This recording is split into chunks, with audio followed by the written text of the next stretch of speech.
አሰላሙ አለይኩም ወረህመቱላሂ ወበረካቱ። ውድና የተከበራችሁ የፍቅር ጎጆ ቤተሰቦች እንዴት አደራችሁ? እንዴት ዋላችሁ?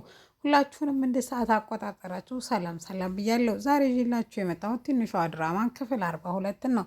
እነሆ እንድትከታተሉ በአክብሮት ጋበዝኳችሁ። ወዳችሁ ፈቅዳችሁ ስለምትከታተሉኝም ከልብ አመሰግናለሁ። ኢዙና ትንሿ በባቢ ምክንያት ተጣልተው ተበሳይተና ትንሽ አየር ልውሰድ ብላ ወጥታ በዛው ትቀራለች። ኢዛና ምን አድርጊያት ነው ይሄን ያክል እንደዚህ የጨከነችብኝ? እሱ መጠለፏን ምን አውቆ። እሷ ግን ማታ መሻሽ ላይ ወደ ቤቷ ስትመለስ አዳዲሶቹ ተማሪዎች ወይም እነ ኤልያስ አፏን አፍነው በመድኃኒት ራሷን ከሳተች በኋላ ተሸክመው በመኪና ወደ ጆሲ ቤት ይወስዷታል። እዩና ጆሲ አንድ ላይ ቁጭ ብለው ትምህርትህን እንዴት ትማራለህ? ትንሿን ጠልፈ ያውነ ልዑልን ታውቃቸዋለህ ማለት ነው በማለት ትጠይቀዋለች። እኔ እኮ እንኳን ለራሴ ለእናንተ የሚያስተዳድር ገንዘብ አለኝ። ስለዚህ እኔ ትምህርቱን የምማረው ትንሿን ለማግኘት እንጂ እኔን ስራ ለመቀጠር አይደለም። እናንተ እኮ የምትማሩ ዛሬ ተምራችሁ ለነገ ህይወታችሁ ወይም የተሻለ ደሞዝ ለመቀጠር ነው፣ ለሌላ አይደለም ሲላት ትንሿን ካገኘው ግን እኔ ምንም አልፈልግም በማለት እዩ ጋር ይመጻደቅባታል። እዩም ይሄን ያየችው በጣም ትበሳጭና የአባት ገንዘብ እንጂ ያንተ እኮ አይደለም በማለት መልስ ብትሰጠውም የአባቴ ማለት የኔ ነው ተጠቀምኩበት ድረስ ከየት መጣ ከየት እኔ አይመለከተኝም፣ ነገር ግን እኔ ተጠቃሚ እስከሆንኩ ድረስ በማለት መልስ ይሰጣታል። ኢዙ በጣም ተናዱና በጣም ጨንቆት ቹቻና ለመቅዲ ይደውልላቸውና ትንሿ እንደጠፋች ነግራቸዋል። ማታውኑ ሰፈሩን ሁሉ ቢፈልጉ አየሁ የሚል ትንሿን አንድም ሰው ይጠፋል። ትንሽ ፈልገው በጣም ሲደክማቸው ወደ ቤት ሄደው ቁጭ ብሎ ሶፋ ላይ የት ትሄድ ይሆን እያሉ በሀሳብና በስሌት ምክንያቱም ጆሲንም ቢያስቡ ነገር ግን ሁለቴ ስህተት እንዴት ይሰራን? አንድ ጠልፏት አተሳካላትም፣ ሁለተኛ ሊጠልፏት አይችልም በማለት ቾቿና መቅዲ ሀሳብ ይሰጣሉ። ለማንኛውም አዲሶቹ ልጆች ራሱ እየተተናኮሉ ነበረ። ምናልባትም በዛ አጋጣሚም ሊሆን ይችላል በማለት ብዙ ነገሮችን ያወራሉ። ለማንኛውም እዛው ሶፋ ላይ ቁጭ ብለው ደፋ ደፋ እንዳሉ እንቅልፍ ይወስዳቸውና ምሽቱ አልፎ ሌሊቱ ይነጋል። ሌሊቱ እንደነጋ ከመስሪያ ቤት ነበረ ለኢዙ የተደወለለት። ሲደወለት ሁሉም ይነቃሉ።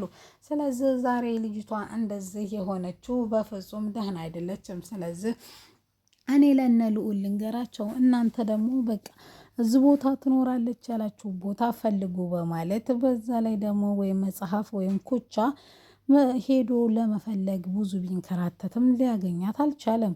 ወደ ቤት መቅዲና እሱ ቹቻ ተመልሰው ያው የተለመደውን ጭቅጭቃቸውን እየተጨቃጨቁ እያሉ እንዲህ በማለት መልስ ስትሰጣለች። መቅዲ አንድ ወረቀት አምጣልኝማ በማለት ሶስቱንም ነገሮች ታቀጣጥማቸዋለች። የኛ ጥላቶች ሶስት ናቸው። አንደኛው ጆሲ ሲሆን ሁለተኞቹ አዳዲሱ ተማሪ፣ ሶስተኛዋ ደግሞ እዩ ናት። ይሄ ደግሞ እሷ ታግዛቸዋለች በማለት እንግዲህ መልስ ይሰጣታል።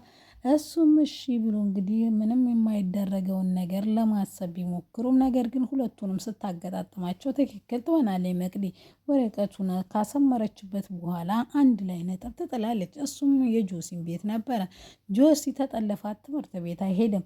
ተማሪዎቹ ደግሞ የሆነ በቃ የሚነበብባቸው ነገር ይኖራል። ስለዚህ እነሱንም መከታተል አለብን። በጥንቃቄ ተተከታተልናቸው የሆነ ነገር እንደማናጣ እርግጠኛ ነኝ ይላል ትላለች። በዛ አጋጣሚ ኩቻ ወይም መጽሐፍ ይመጣና በቃ እንደውም ይሄ አሪፍ ሀሳብ ነው፣ እኔ ባለፈው እናንተን ተወስዳችሁ ወይም የጠለፍና ጊዜ ተመሳሳይ አንዴ እንኳ ባይሰካልኝ ደጋግሜ እሞክራለሁ ሲል ነበረ። ስለዚህ ምን ማድረግ አለብን ብሎ ሀሳብ ከሰጠ በኋላ እሱም አንዱን ልጅ ይዞ ለምን አላጋትተውም በማለት ማለትም 40 አስገርፈው እውነቱን ያወራኛን ወይም እውነቱን ያወጣን የት እንዳለች በማለት መልስ ይሰጣል።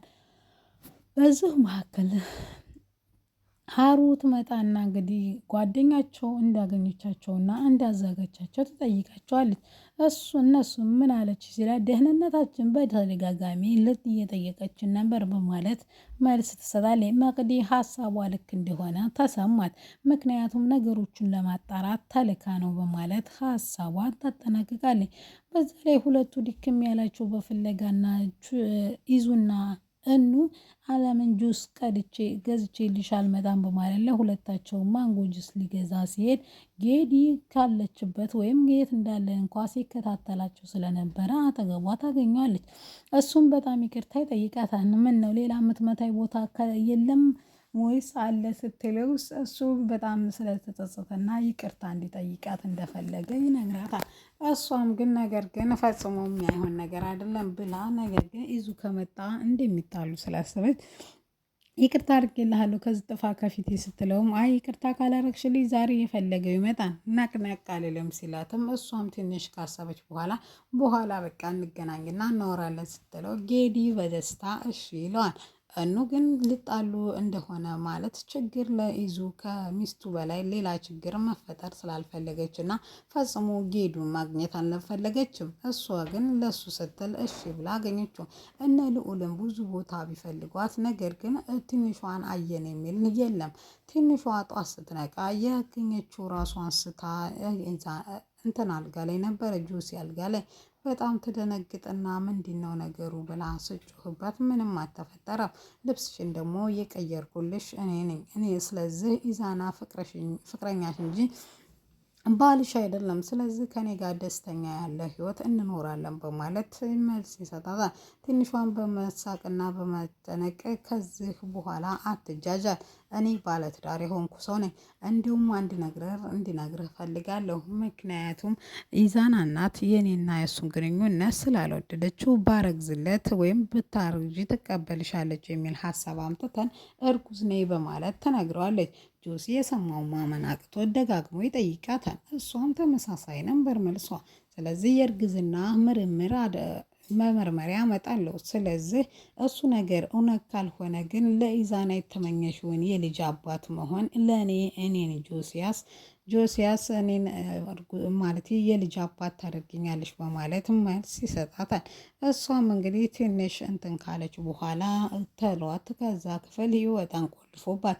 እዩ ደግሞ ሲያወራ ማለት ትንሿን ለመጥለፍ የተጠቀመውን ቃላት ሁሉንም ሪከርድ አድርጋ ነበረ። ስለዚህ ትልቁን ቦምብ አሁን አፈነዳዋለሁ በማለት ወደ እነ ኢዛና ቤት እየሄደች እያለ ይነበብ ወይም መጽሐፍ ደግሞ መንገድ ላይ ያገኘውን ጌዲን ከእኑ ተለይቶ ሲመጣ አንድ ወር የማወራህ ነገር ነበረኝ ወንድሜ እንዴት ነህ በማለት ጌዲ ስላላወቀው ወይም ምንድነው ነገሩ በማለት ብዙ ነገር ቢጠይቀውም እሱ ግን ነው ፈጽሞ እዛ አልነግርህም ወደ ቦታው እንሄድ ሲለውም እሱ ደግሞ አልሰማውም፣ የማላውቀውን ሰው ተከትዬ አልሄድም ሲለው ማንጅራቱን ሲለው በአንድ ጸጥ ይልና ኩቻ ተሸክሞት ወደ ማይታወቅ ቦታ ይሄድና እንግዲህ እውነቱን እንዲናገር ያናዝዘዋል።